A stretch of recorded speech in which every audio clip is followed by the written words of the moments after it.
આ અમારી જીવનસાથીની YouTube channel છે અને યુટ્યુબમાં જોતા હો તો સબસ્ક્રાઇબ કરો, ફેસબુક અને ઇન્સ્ટાગ્રામમાં જોતા હો તો ફોલો કરો અને પૂરો વિડીયો જુઓ. એટલે તમે તેડવામાં ન આવી શકો કીધું. હા હા હા હા એટલે પછી ખાંભા સુધી એકલી ગઈ ને પછી ત્યાંથી મારા હસબન્ડ તેડી ગયા મને. બરાબર સમજાય. હા આવું જીવન ને હવે મેં IVF એ વખતે કરી લીધું તો અમારા વખતમાં એ તો બહુ નહોતું ફેમસ પણ દવાઈ બહુ કરી પણ સક્સેસ નો થયા ને મારા હસબન્ડ ને બાળકો થાય એમ નહોતા. બરાબર સમજાય. ગયા પછી મને ખબર પડી હતી કે બાળકો થાય એમ નહોતા એને બરોબર. તો મારા હસબન્ડે મને કીધું હજી તાર વહી જવું હોય તો વહી જા. મેં કીધું ના મારા નસીબમાં જે હતું એ મળ્યું. એક જગ્યાએથી દાદીને આવી ને બીજી જગ્યાએ ને અત્યારે તો આધુનિક બધી છે તો અમે અહીંયા રાજકોટમાં આવીને ઓલા ઇન્જેક્શનો મૂકે ને એ. આ ચેનલ જીવનસાથી શોધવામાં સરળતા રહે એટલા માટે બનાવવામાં આવેલ છે અને આમાં કોઈ ચાર્જ લેવામાં આવતો નથી. એ અમારી સાથે વાત કરશો તો તેનો વિડીયો યુટ્યુબમાં મૂકવામાં આવશે. આ ચેનલમાંથી ક્યારેય વિડીયો આપણે ડિલીટ કરતા નથી અને જો ફરજ પડે તો કોઈ પણ શૈક્ષણિક સંસ્થા હોય, વૃદ્ધાશ્રમ હોય અથવા અનાથ આશ્રમ હોય એમાં 5000 રૂપિયા ભરશો તો વિડીયો ડિલીટ કરવામાં આવશે. તમે જે વિગતો જાહેર કરો છો મિલકત, પૈસા વગેરે તો એની જવાબદારી તમારી છે. તમે નામ, નંબર, ફોટા, વિડીયો વગેરે જાહેર કરો છો એની જવાબદારી પણ તમારી છે અને છેતરપિંડીથી સાવધાન રહેવું. હા હા મારે લગ્ન નથી કરવા બીજા, હું નિસંતાન ને વિધવા છું. પણ મારે કોઈ ખંડિત થયેલું દંપતી હોય એનું બાળક હોય ને તો એવું દત્તક લેવું છે. 10-12 દીકરી દીકરો હોય ને જે પણ એના માટે આપને ફોન કર્યો છે મેં. દીકરી અથવા દીકરો એમ ને? હા હા હા દીકરી મળે તો વધારે સારું અને દીકરો મળે તો નહીતર પછી દીકરો એમ. તો તમે આ પેલા અનાથ આશ્રમમાં કે એમાં કઈ સંપર્ક કર્યો? અનાથ આશ્રમમાં 50 વર્ષની ઉંમર થઈ જાય ને પછી દત્તક વિધિ નથી થઈ શકતી. અચ્છા અને નથી આપતા એ લોકો. તમારી 50 ઉપર હશે ને? મારે 68 વર્ષ થયા. હું નિવૃત્ત થઈ ગઈ અને 10 વર્ષ થઈ ગયા. ઓહો. અને મેં અમરેલી જિલ્લામાં જ નોકરી કરી છે, રાજુલામાં. રાજુલામાં બરાબર. તો તમે ટચમાં નથી આવ્યા કેમ કે હું બાબરા હતો એટલે નો ટચમાં આવ્યો હોય. તમે બાબરા કઈ સાલમાં હતા સાહેબ? હું 18 સુધી હતો. હું 85 ની નહીં પણ 86 ની સાલમાં તાલુકા પંચાયતમાં હતી. કે બાબરામાં? હા ત્યારે હું ત્યાં આયા 86 માં હતો હું કલેક્ટર ઓફિસમાં. હા પણ તો તલાટી મંત્રી ત્યારે તો તલાટી મંત્રીઓ ક્યાં કોઈ હતા, હું એક જ હતી. હા રેડી હાથું તો આપણે મળ્યા હશું. હા મળ્યા હોય ને નો મળ્યા હોય તો તમે વાત સાંભળી હોય એમ. હા બિલકુલ બિલકુલ હાચું. હા હા હા. અને ત્યારે આપણે ઓલા કાનાણીભાઈ હતા એ ટીડીઓ ને. હા કાનાણીભાઈ હાચું ઓળખું ને બધાને ઓળખું. હા હા હા હું હતી ત્યાં 2 વર્ષ મેં ત્યાં નોકરી કરી બાબરા. પછી મારા લાઠીથી અપડાઉન કરતી હતી હું ત્યારે. હા બરાબર. મારા મમ્મી ને પપ્પા ની બધા લાઠી, મારા પપ્પા સર્કલ ઓફિસર હતા અને મમ્મી ટીચર હતા લાઠીમાં. અમે નાના મોટા લાઠીમાં થયા. હા બરાબર બિલકુલ. અને બાબરા રહેતા પેલા. સાહેબ બાબરા તમારું વતન છે? હા બાબરા મારું વતન જ છે. તો તમારી એજ કેટલી છે અત્યારે? મારે અત્યારે 64. 64 થયા ને? તો કંચનબેન જાની ને વ્રતલાલભાઈ જાની તલાટી મંત્રી હતા. હા ઓળખું ને. ઓળખો છો? હા તો હું એમ દીકરી છું. હા બરાબર. અમે ઓલા મનુભાઈ ના મકાનમાં રહેતા. મનુભાઈ હતા ને ફળિયામાં. હા સૂચક. હે મનુભાઈ સૂચક. સૂચક જ હશે, વાણિયા હતા. હા બસ આ રેડી. હા ત્યારે તમે સાવ નાના હતા એટલે સૂચક કે કેવા વાણિયા હતા એટલી મને ખબર છે. એનો હા ખડિયાપામાં રહી છે. બરાબર. હા ખડિયાપામાં રહેતા એ મને ખબર છે, એટલું યાદ છે મને ખાલી. પછી બાબરા થી અમે લાઠી રેવા વયા ગયા હતા. બરાબર. હા. એટલે મારે છે ને સંતાન થયા નથી.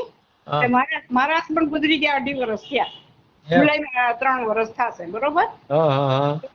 જીવન એકલવાયું લાગે છે અને મને એમ થાય કે હું એક દીકરીને લઉં કે દીકરાને લઉં તો ઈ મને ઉપયોગી થાય. મારા આશીર્વાદ હું એના આશીર્વાદ લઉં. વાહ ભાઈ વાહ, બહુ સરસ. સારું છે. અત્યારે પેન્શન આવતું છે ને તમારે? 35,000 પેન્શન આવે છે. હા અને મકાન ક્યાં છે? મકાન રાજુલામાં છે ને રાજકોટમાં છે. અચ્છા તો એના બીજા તો કોઈ સંતાન નથી ને તમે એક જ હકદાર છો ને? હા હા હકદાર હું એક જ છું. એ સમજાય. દત્તક તો એનો લાભ મળે, બરાબર ને? હા હા હા હા લાભમાં તો સાહેબ એવું છે, અત્યારે કોઈ લાભ આપવાની આપણી અપેક્ષા ન હોય, કારણ કે આપણા પોતાના સંતાનો માવતરને સાચવતા નથી. હવે દીકરી આવીને મારી સાથે કેવું વર્તન કરે છે કે દીકરો આવીને મારા કેટલી કાળજી લે છે અને કેવા સંસ્કાર છે એના ઉપર નિર્ભર રહે કે નો રહે, એ મારે કહેવાનું છે. એમ જ હોય, પણ મારી જિંદગી સુધારી દે સાહેબ, મારી જિંદગી સુધારી દે ઈ, બરોબર. અને મને અત્યારે હું પ્રેમ ને ઉપની જરૂર હોય અને અપનાપનની જરૂર હોય મારે, હા, બિલકુલ બરોબર. બિલકુલ બિલકુલ સાચી વાત. અને મારે બીજા લગ્ન એટલે નથી કરવા, નહીતર મારે સથવારા માટે તો હું બીજા લગ્ન નહીં કરી શકું. પણ મને સેક્સનો સખત એટલે સખત વિરોધ ને નફરત છે. મને કોઈ પુરુષની દ્રષ્ટિથી જોવે ને તોય મને ગમતું નથી. હવે હું 68 વર્ષ નહીં થઈ, 70 વર્ષના હારે હું લગ્ન કરું તો ઈ મને અડવાનો તો છે કે નથી અડવાનો, પુરુષ છે એટલે. બરોબર. એટલે મને ઈ પસંદ જ નથી ને પુરુષ ઈ માટે જ બૈરાને રાખતા જીવનસાથી તરીકે લઈ જતા હોય. એને પ્રેમની હૂંફ ને બધું જોતું હોય, બીજું શારીરિક સુખે જોતું હોય એને, અને એની કટ્ટર વિરોધી. મને મારા મનથી જ મને રુચિ નથી એમાં જરાય. બરાબર. નહીતર તો કોઈ સંતાન વાળું હોય ને એની ભેગી હું વૈસાવ ને આવું કરું, પણ ના, ઈ લાઈફ મને નથી પસંદ. એટલે મેં આવું વિચાર્યું છે. હા, એ તો તમારો વિચાર સારો જ છે, એમાં કોઈ સવાલ નથી. આપણે જેવું ઈચ્છતા હોય એવું મળે, એ જ વધારે સારું ગણાય ને, બરાબર ને? મને કઈ વાંધો નહીં. તો આપણે યુટ્યુબમાં મૂકવું છે? યુટ્યુબમાં મૂકીએ, પણ મારું નામ કે કઈ ઓળખ ન આવે એવી રીતના મૂકીએ. હા, કઈ વાંધો. તમારા નામ ના નંબર નહીં લખીએ, મારો નંબર લખશું, બરાબર ને? હા, નંબર એ તમારો રાખજો. પછી જો એ દેવા માંગતા હોય તો પછી મારું આપણે ગોઠવશું ને વાત કરશું આપણે. હા, પાકું, કઈ વાંધો નહીં. જો હમણાં હું તમારા વિડીયો 2-3 જોયા, એમાં ઓલા ભાઈએ કેમ કીધું કે મારે દીકરા દીકરી કઈ ન હોય તો મારે સંતાન 3 છે, તો મારે સંતાન વાળું બાઈ નથી જોતી. તો એ બાઈને સંતાન હોય પણ એને સામા વાળા ન અપનાવતા હોય તો ઈ મને દઈ દે, એવા રાજી ખુશીથી દેતા હોય તો આપણે કાયદેસર કાગળ કરીને લેશું તમ તારે. અને નો કાયદેસર કાગળ કરો તો જેમ તમે સાહેબ કેશો ને એવી રીતના હું ગોઠવી દઈશ એમ. હા, અને એક ખરું કે સંતાન જે મને આપે પછી એનો મારી સાથે કોઈ વહીવટ કે બીજી કઈ વાત નહીં. બરાબર. નહીતર સાહેબ મિલકત માટે પછી છોકરાને આપણું ન થવા દે, એ બાળકને થવા દે. બરાબર. સાચી વાત. કારણ કે એના કુટુંબથી જ મને આપી દીધું એટલે પછી મારું જ બાળક એમ. સમજાય. કારણ કે મારી હવે દિવસે દિવસે તબિયત મોટી થવાની, મારી તબિયત સારી નથી રહેતી, બરોબર. એના સગાવાલાને ઈ મળે તો મિલકત માટે મારી હગી માવું ને મારી નાખે એવા હોય છે. એવા હોય, સાચી વાત. એટલે ઈ એના સંસ્કાર એનામાં ન આવે એટલી મને બીક લાગે, એટલા માટે મારે એવું પાત્ર જોઈએ છે. આમ કેટલી ઉંમરનું જોઈએ એવું કઈ ખરું આમ? 10-12 ઉપરનું હોય ને તો એવું હોય ને તો સારું, કારણ કે હું એને નાનું મોટું કરી શકતો એમ નથી હવે. પછી મોટી ઉપરની ઉંમર કેટલી હોવી જોઈએ? કોની ઉપરની? ઉપરની તો 10 થી 15 વર્ષનું રાખીએ તો સારું. 15 વર્ષ પછીનું બાળક હોય ને તો દીકરી જ લેવાય, દીકરો ન લેવાય. સમજાય છે, બરાબર. દીકરામાં બધું આવી ગયું હોય, દાપણ સમજણ આવી ગઈ બધી, ઈ આપડા વાયરા ભરે નહીં. બરાબર, સમજાય. બરોબર. એટલે આપડે એમાં કઈક સંસ્કારનું સિંચન કરવું હોય ને તો 10 વર્ષની ઉંમર દીકરી માટે બરોબર છે. અને દીકરી પછી એમ લાગે કે દીકરીમાં આપણે ઠરી એમ નથી તો આપણે આપણી ફરજમાં આવે એટલે આપણે એને કાયદેસર બધું કરી દઈએ, લગ્ન કરી દઈએ. અને જો દીકરી સારી લાગે કે આપણે ભેગી તો છોકરા હારો ગોતીને મારી ભેગી ઘર જમાઈ રાખું ને હું. ઘર જમાઈ રહીએ કા, બરાબર. એટલે દીકરીની વાત એટલે મેં એક્સેપ્ટ કરી છે. એટલે તમારા સસરા કે કોઈ છે અહીંયા કે દેરિયા જેઠિયા કેવું છે? મારા સાસુ સસરા ગુજરી ગયા છે. બરાબર. દેરિયા જેઠિયા છે એના છોકરાઓને ઘરે છોકરા છે, પણ મેં રાજગોર બ્રાહ્મણ માં લગ્ન કર્યા હતા. અમે અવધિક બ્રાહ્મણ છીએ એટલે જ્ઞાતિ અમારી જુદી થાય એટલે એને મને કોઈ આમ બહુ સાચવી નથી મારા સાસુ સસરા વાળા એ. અચ્છા, સ્વીકાર્યા નથી તમે? સ્વીકાર્યા હતા, બધું કરતા હતા, પણ એવી કોઈ ભાવના નહીં કારણ છોકરા નથી, છોકરું દઈએ આપણે એકાદું. એ વખતે મેં કીધું તું કે મને દિયો બાબો ને મારા જેઠાણી ને બે બેલડાના હતા. મારા ઘરવાળા ને મેં વાત કરી હતી, કીધું 2 છોકરા એકાદ આવ્યા છે તો આપણને દે એક બાબો. બરાબર. તો મારા ઘરવાળા ને હિંમત નહોતી એને કહેવાની, અને હું એને કેતી મેં આમાંથી હસતા કેતી મેં આમાંથી એક મારે લઈ જવું છે એમ કરીને કેતી, હું કઈ નહોતી હકતી એને. એટલે તો કે 2 તારા જ છે એવું જ કેતા. ટૂંકમાં દેવાની નહોતી ઓલી રીતિ. પછી મારી બેન ને 2 દીકરીઓ હતી, તો કે મારી દીકરીઓ તો મને બહુ વાલી છે એ કે. એવું બધું કઈ નથી આપ્યું જે તે વખતે. બરોબર. અને એક વાર એ લોકો પછી તમારી જે મિલકત રહી તમારી ઘેર અહીંયાથી પાછા હક કરે કે એવું કઈ નહીં ને? એમ ઈ હક જો મેં મારી મિલકત છે ને હું આપને રૂબરૂ મળીશ ત્યાં રાખીશ. મારી મિલકત કોઈને ન મળે ને એવી મેં વ્યવસ્થા કરી નાખી છે. પણ તો તમારી સાથે જે જોડાય એને તો મળવું જોઈએ ને? એમ પણ હજી હું ફેરવી શકું ને બધું. હા બસ આ એમ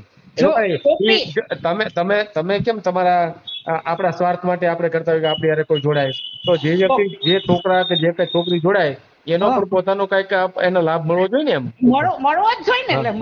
જોડાય ને. બીજા લઈ જાય મારી મિલકત તો જેને મારી જિંદગીના પાછલા વર્ષમાં મને સંતાનનું સુખ આપ્યું હોય એને હું આપું. મારી તો ગમે એ મિલકત પોકેટ લઈ જવાનું છે ને. હા બિલકુલ. મારા હસબન્ડ ની વાઈફ છે ને, પેલી હું બીજી વાર ની હતી, મેં એની બીજી વાર લગ્ન કર્યા હતા. એમને સુસાઇડ કર્યું હતું. સુસાઇડ એટલા માટે કર્યું હતું કે એ 2 કાકા દાદાની બેનો હતી. અમારા સાસરામાં મામા ફઈની દીકરીઓ થાય. બરાબર. એટલે 2 કાકા દાદાની બેનો જ હતી 2. પણ મારા જેઠાણી ને એટલો બધો પાવર હતો ને કે મારા ઘરવાળાને કાબુમાં એને રાખ્યો હતો. એટલે ઓલી બાઈએ સુસાઇડ કર્યું, મરી ગઈ. બરોબર. ત્યાર પછી મારા મેરેજ આકોલા થયા હતા એટલે ત્યાંથી હું બાબરા નોકરી કરતી હતી. બાબરામાં પોલીસમાં એક ભૂપતભાઈ કરીને હતા 85 ની સાલમાં. તો એ હું લાઠી અપડાઉન કરે એટલે એને મને જોઈ કે આ બેન જયારે આપડે દેખાવડા ને સરસ એવું હોય જ ને. એને મારા સ્ટાફમાં એક ભાઈ ને પૂછાયું કે આ બેન ને બીજા લગ્ન કરવા છે અને ત્યાં થયા છે, ત્યાંથી છૂટાછેડા લેવા છે. એટલે આપડા તાલુકા પંચાયતના સ્ટાફમાંથી એક ભાઈએ મને વાત કરી. મેં કીધું આ મારે ત્યાં છૂટાછેડે લેવાના છે ને મારે બીજા લગ્ન કરવાના છે. તો અમે પછી બારોબાર 2 જોયું. એ બાબરા બોલાવ્યા. મારા હસબન્ડ અત્યારે છે ગુજરી ગયા છે એને. અને અમે નક્કી કર્યું કે એને હું ગઈ ને મને ઈ ગઈ માં. બરોબર. એ નર્મદા સિમેન્ટ ફેક્ટરીમાં જાફરાબાદ નોકરી કરતા હતા મારા હસબન્ડ. ત્યારે એનો પગાર 85 માં 10,000 હતો, મારો 10,000 હતો એ વખતે તો. બરાબર. એમાંથી નક્કી કર્યું. નક્કી બરોબર કરીને અમે ઘરે હું લઈ ગઈ મારા હસબન્ડ ને, અને ઘરે મેં વાત કરી. તો મારા બાપુજી ત્યારે જુનમાણી વિચારના એટલે એને મને એમ કીધું કે આપણે હલકા બ્રાહ્મણ કહેવાય ને લોકો, એટલે આપણે એમાં રાજગોરમાં નથી કરવું એમ. બરાબર. એટલે મેં માંથી ત્યારે છૂટું નહોતું છું મારું હજી બીજે જગ્યાએ, પેલી જગ્યાએથી.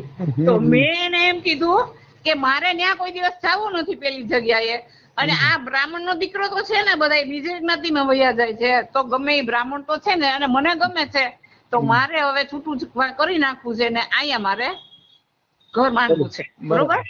એટલે મારા બાપુજીએ ના પાડી એટલે પછી મેં મારા બા ને તો આપણે બધી વાત કરીએ ને મનની.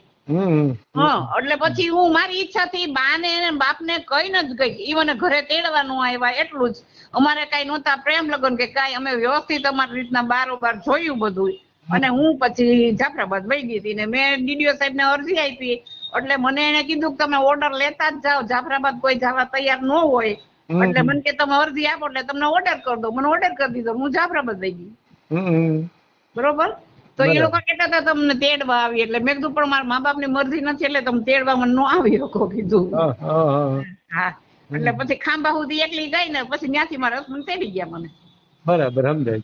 હા આવું જીવન ને. હવે મેં IVF એ વખતે કરી લીધું તો અમારા વખતમાં. એ તો બહુ નહોતું ફેમસ પણ દવાઈ બહુ કરી પણ સક્સેસ નો થયા. મારા હસબન્ડ ને બાળકો થાય એમ નહોતા.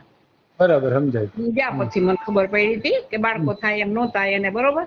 તો મારા હસબન્ડે મને કીધું હજી તાર વહી જવું તો વહી જા. મેં કીધું ના મારા નસીબમાં જે હતું એ મળ્યું. એક જગ્યાએથી દાગીને આવી ને બીજી જગ્યાએ ને અત્યારે તો આધુનિક બધી છે, તો અમે અહીંયા રાજકોટમાં આવીને ઓલા ઇન્જેક્શનો મૂકે ને એ ઇન્જેક્શનો મુકાવતી હું. બાળકો નહોતા થયા એવી રીતના.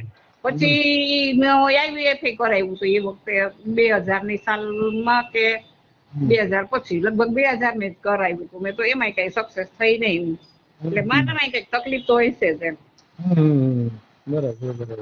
એટલે આવું મારું જીવન. આ તો આપ કર્મચારી છું એટલે મેં કીધું તમે મને જોયા ઓળખતા હશો, આપણે મળશું ને તો બિલકુલ હા બિલકુલ. તો મને લાગે જ છે, મને આમ કુદરતી એમ થાય કે આ વ્યક્તિને હું ઓળખું છું કે મારો ભાઈ કે મારી ફેમિલી નું હોય ને એવું તમારું હાસ્ય મને એવું લાગે છે. હા સાચી વાત છે. ના ના ખરી વાત છે. એટલે મારા માટે આવી ટ્રાય કરો. તમારે વિડીયો બનાવવો હોય તો તમે મને પેલા શીખવાડી રાખજો શું બોલવું.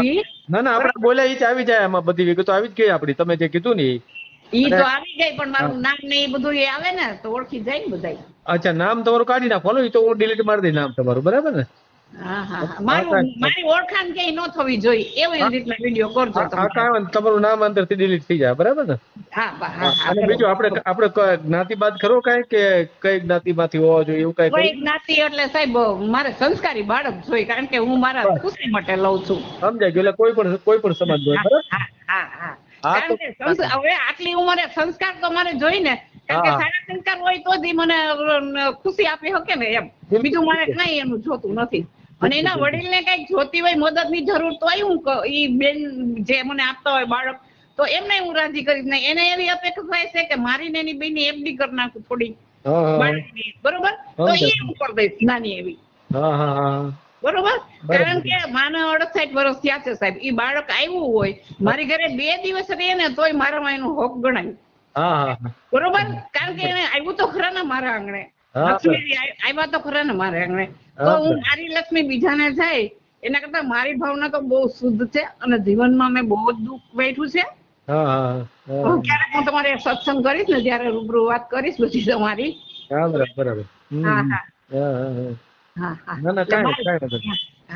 પછી અનાથ હોય મા બાપ વિના હોય તો હાલે ને? હાલે જ ને. મારે તો બાળક થી જ મતલબ છે ને. અનાથ હોય મા બાપ વગર નું હોય એવું તો મને બહુ જ ગમે. બરાબર, સમજાય. કારણ કે મારે કોઈ યાર એને કોન્ટેક્ટ તો રાખવા જ ન દેવો. કોઈ રાજી ખુશીથી મને આપતું હોય તો મારી સાથે પછી એનો કોન્ટેક્ટ નહીં. તો અનાથ મળી જાય તો વધારે સારું, બરાબર ને? એટલે જ વાત કરી ને. પાછળ કઈ પ્રશ્ન ન રહે, બરાબર ને? અને 10 થી 15 વર્ષ વચ્ચે હોવું જોઈએ, બરાબર ને? બરાબર, કઈ વાંધો નહીં. આપણે 9 વર્ષ હોય તો હાલે, થોડોક આપણે ફેરફાર કરીએ તો. હા, તો થોડું ઘણું આગળ પાછળ થાય. બરાબર. એવું હોય તો કહેજો. હોય પણ સંસ્કારી હોવી જોઈએ ને. પાછળથી કોઈ એના સગા કુટુંબી કે આપનાર મને કોઈ ટેન્શન કે કઈ ન આપે એવું હોવું જોઈએ. હા બિલકુલ આવ્યું જેવું. બરાબર. હા તો કઈ વાંધો નહીં. ભલે હો સાહેબ, તમારો નંબર તમે કાલના સેવ કર્યા છે ને, તમારો WhatsApp તપાસજો. મેં એમાં વોઇસ મેસેજ નાખ્યા જ છે. આ WhatsApp નંબર તમારો? હા, એમાં તમે તપાસો. મેં કાલના નાખ્યા છે. જો ડિલીટ ન થઈ ગયા હોય તો. મારે 24 કલાકમાં ડિલીટ થઈ જાય છે મારું. આ કાંઈ વાંધો નહીં, જોઈ લઉં છું. કાંઈ વાંધો નહીં. ભલે હો સાહેબ. ઓકે. હા. આ જીવનસાથીની YouTube ચેનલ છે, એને સબસ્ક્રાઇબ ન કરી તો સબસ્ક્રાઇબ કરો. ફેસબુકમાં જોતા હો અને ઇન્સ્ટામાં જોતા હો તો ફોલો કરો. અને વિડીયો ગમ્યો તો